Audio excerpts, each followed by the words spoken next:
we are planning to launch TDAQ. Well, welcome everybody back to the channel. My name is Brad, and today I have a special guest. I have Si with me from TSPY, from TappAlpha, and we are going to talk about his 6-month anniversary and lessons learned. So let's go ahead and bring this up real quick. Let's talk about, hey, you made 6 months, and let's talk about where you ended up. Thanks, Brad. Great to be with you again. Yeah, we made it 6 months. Cue the confetti.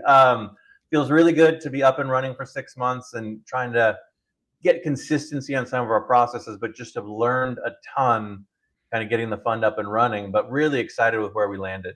A little over 11% returns, outperforming the underlying index. Our beta actually, so for folks, beta is the correlation with the underlying index. Beta is at about a 0.83 for the first 6 months. So you're getting market-like returns with a lower beta, which is sort of it's a holy grail combo, and I'm really excited we're able to deliver that. And then the distribution piece that we've been doing, I know a lot of people on your channel are really interested in the distribution side of things.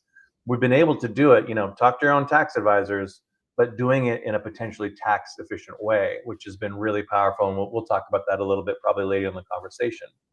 The other thing that I really liked about it too, you're thinking about through the end of the year, right, calendar year, the ability for TSPY as like a value store on the growth side to keep the growth and kind of capital growth component within the shares of SPY, even across the calendar year, so that this investment as a long-term buy and hold product is a really nice feature that for me, a lot of people know my story now about how it benefits our family, but we're able to invest in TSPY over the long term, which I think is a really interesting component compared to what maybe some of the other funds out there are doing. So we're really excited with, I think, the performance over the last 6 months and really optimistic for what's ahead.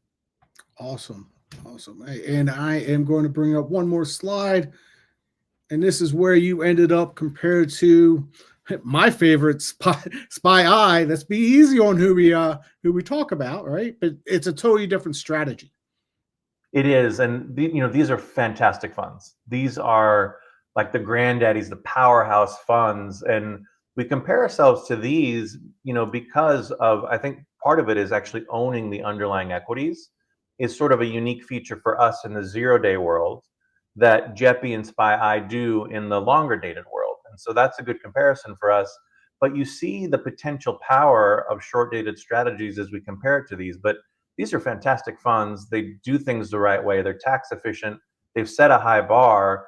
And it's been really fun for us to be able to sort of take a new implementation of a covered call strategy with short dated options plus technology to try and see what we can do in performing against these great funds. So it's been a lot of fun to sort of see the theory come to reality in delivering this over our first 6 months.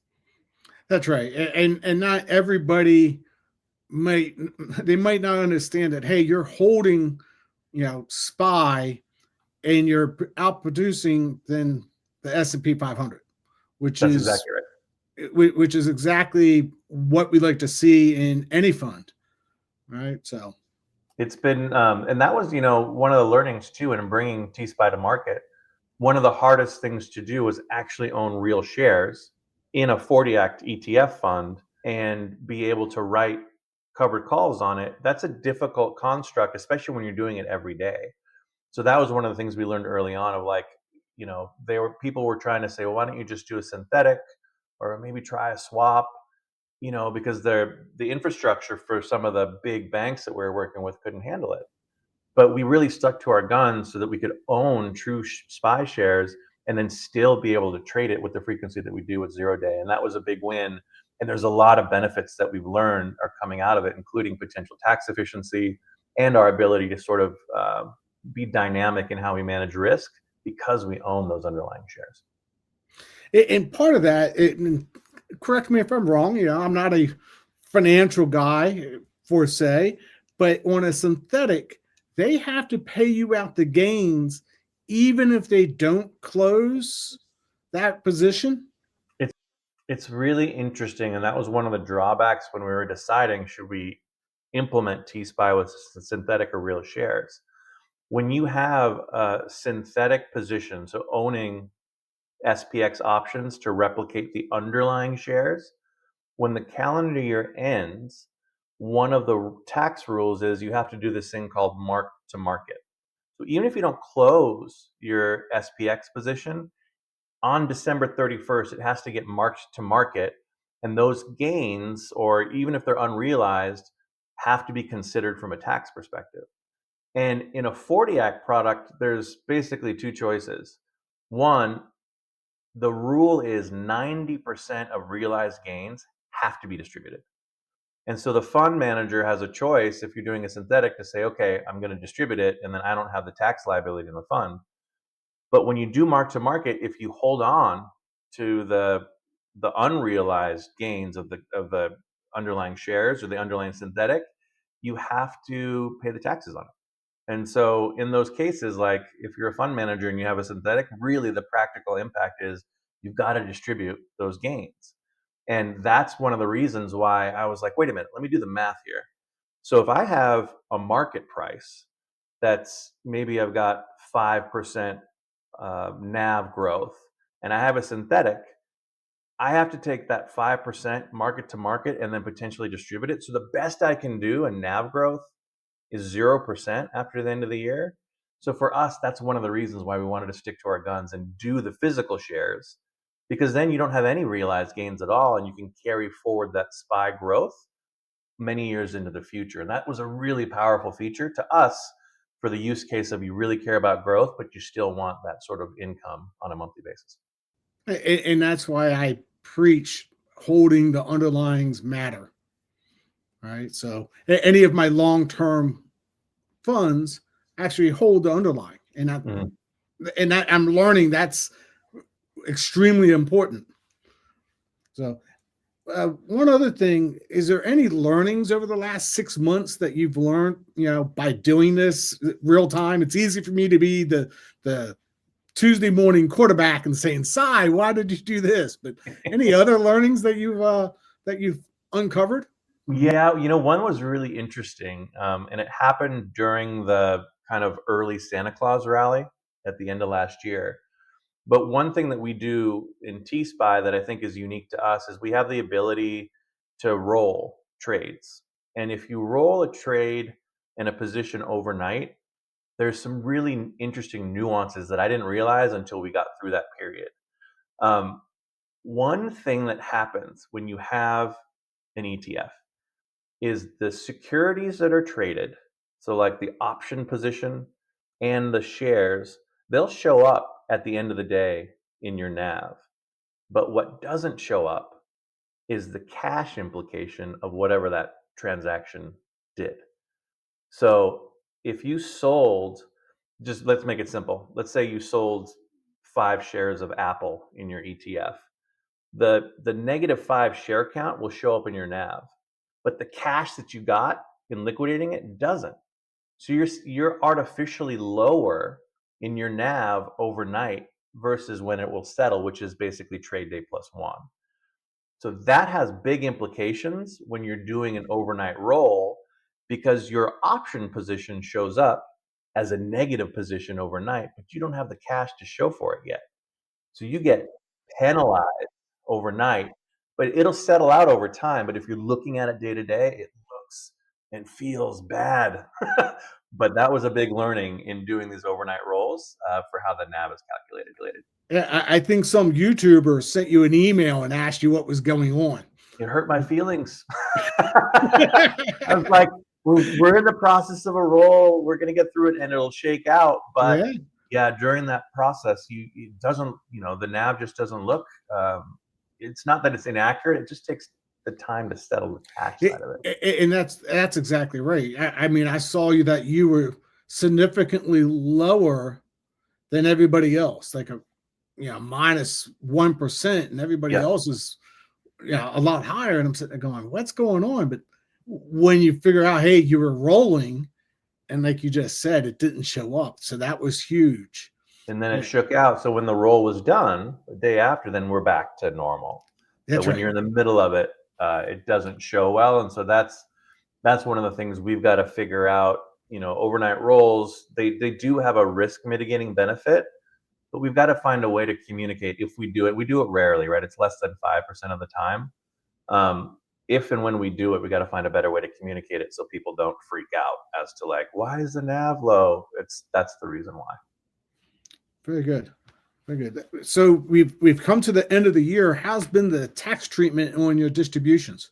We were really excited with how the tax treatment worked out. I'll even share the numbers. So we did 3 distribution payments in 2024, and there were only 2 categories that things were put into for tax classifications. 17% of the distributions for 24 were considered qualified dividends. That's because we take SPY dividends and we give it straight to shareholders. Mm-hmm. And then 83%, the remainder, we were able to categorize it as return of capital. And the benefit of that is, so that lowers the basis, but when you do return of capital, you don't have any immediate tax hit. And again, talk to your accountants, but that's what the bank categorized our distributions for 2024 in. And we're going to manage the fund similarly in 25, where we're going to try and find a good way to do tax efficient distributions. But we were able to do this because we were able to sort of match offsets for both the 1256 options premium and any of the share modifications that we had to do, where they were sort of income neutral, and that's why we got the efficient tax categorization that we did. So I was really excited with where we ended up in 2024.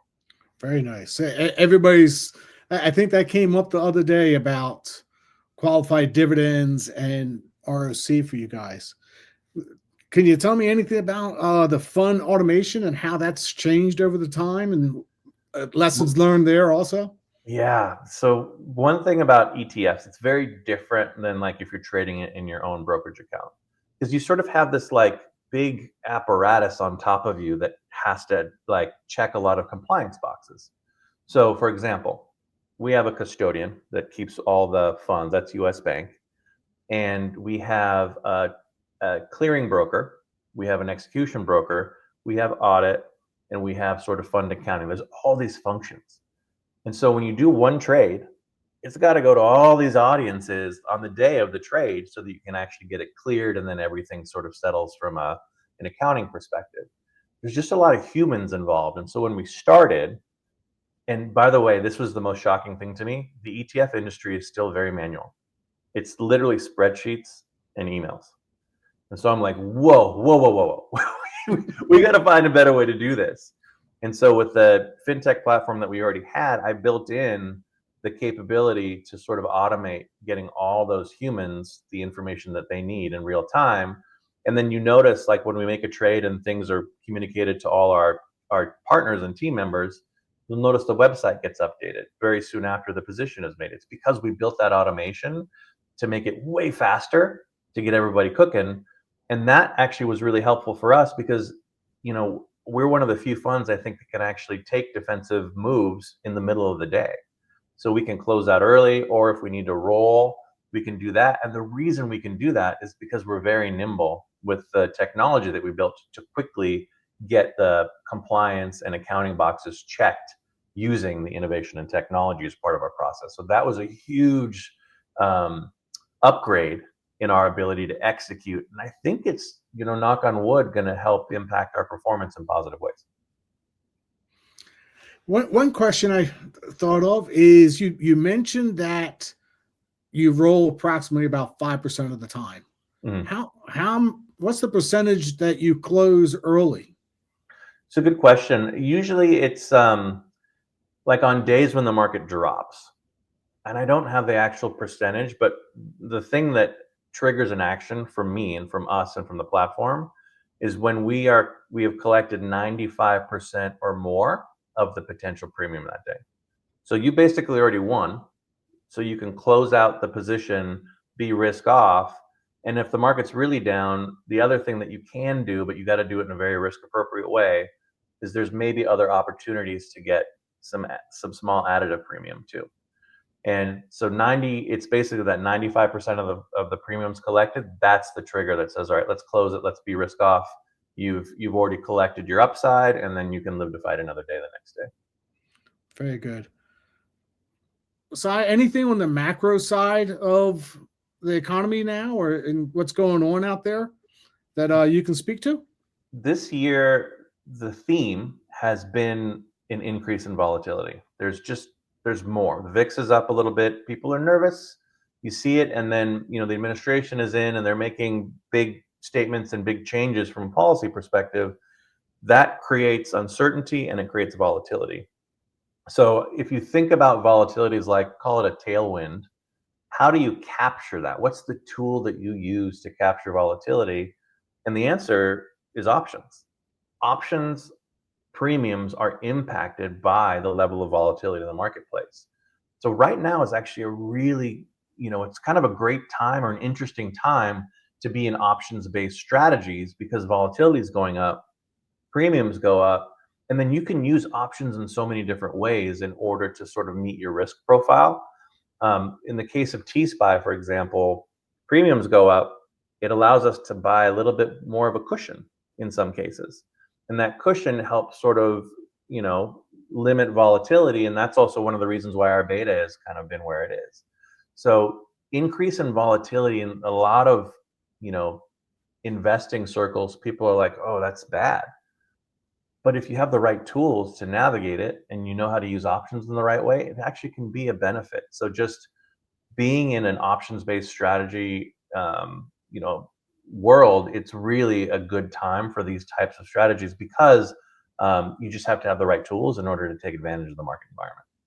That's right. And longer dated calls don't always get to take advantage of short-term markets volatility because, and I want to talk about SPY. They won't roll their calls until end of this week, beginning of next week. So it might be a good time for them to do that. But if the volatility was down and they rolled those calls, where you get to write it every single day, so you get to capture that volatility. And it's, without being too much of a nerd, I was going to give you a calculus analogy, but I'll skip that. Just when you have better granularity in the positions you can take, the example is you have 22 at bats with a 0-day strategy or in a month, whereas you have one in a 30-day. So the non-nerdy analogy is if you're flying from New York to LA and you only have one chance to set your direction, and then the winds change and then the weather changes, you kind of are stuck. But if you have multiple chances to adjust your trajectory on the way because there's unpredicted environmental impacts, it's a lot more likely that you're actually going to make it to your destination. That's the analogy I use for 0-day calls. And the interesting thing would be like, oh, well, so would you get paid less because it provides you this benefit? We did some research and data when I was deciding how to implement TSPY. And we looked at if you took a 30-day strategy that wrote 25 delta covered calls once a month, you got paid X in premium. And you compared that to the same risk, 25 delta of 0-day, and you just wrote it every day over that same period, the premiums that you collect are between 4 and 4.5 times more than you would for the 30 days. So your risk adjusted returns are significantly improved when you leverage this new thing with 0-day covered calls because the demand is there. It's over 50% of the option volume on the S&P 500 right now. So that was a no-brainer for us when deciding how to implement TSPY. Anything else you want to cover about your learnings? Just that this industry is a phenomenal one to be a part of. I think a lot of folks know my story of coming from a technology background and then joining the finance world. And people are like, well, if you don't have the finance experience, how can you run a fund or, become part of the industry? The thing that I learned is actually having fresh eyes and an engineering mindset in the finance world is a huge benefit because I see things that people that have been steeped in the industry for 20 years don't see. And we've already applied that. We ask the question all the time, why do you do it this way? Is there a compliance reason? Is there a practical reason? They're like, we've just always done it this way. I'm like, well, can you do it this way? And they're like, actually, you can. And so we've made some of those changes at the core fund level that if I was in the industry for 20 years, I wouldn't be asking those questions. So I see it as a big advantage. And then the other interesting thing is the engineering mindset in the finance world clicks really well. There's a lot of patterns and things that engineers can see that help provide benefits to investors as an outcome. So I am having the time of my life in this industry.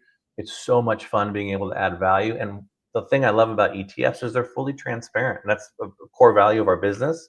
But everything we're doing, you can see all the decision making, like ask me any question. I want to share it because, people are investing and trusting you to do the right thing with their resources. I'm not here to change anybody's mind. I'm just here to find the people that align with the way that we do things. And that for me is such a rewarding place to be. And I've had great conversations and I'm building great relationships. And I'm so thankful that I've had an opportunity to sort of be a part of it. So I appreciate you having me and meeting you too, and watching your channel grow and seeing the education you do. That is a really important piece, and it's a core value of like financial education it's not to par, and having folks like you that are out there sort of shedding light on these topics is a huge value to the people out there. So appreciate it. No problem. All right, one last question I want to ask you for today is TDAQ, which is always a conversation, even on Twitter. So TDAQ, and for folks that don't yet know, it's basically the same strategy as TSPY, but just doing it on the Qs instead of on the S&P 500. And so we've had a lot of inbound sort of requests for it. We are planning to launch TDAQ once TSPY hits 50 million in AUM. So as soon as we hit that marker, TDAQ is queued up, ready to go. We're going to hit let's go and send it out in the marketplace. But 50 million is our marker for TSPY, and then TDAQ will be soon after. So hopefully, fingers crossed, we just crossed 20 million recently, and our trajectory is going. So hopefully we'll be there sooner than we think. That's right. It grows exponentially after a certain period of time. Well, thank you, Si, for coming onto the channel and giving us an update at the 6-month mark. And I am sure that we will be talking again soon. Thank you so much for having me, Brad. Good to see you. Hey, take care.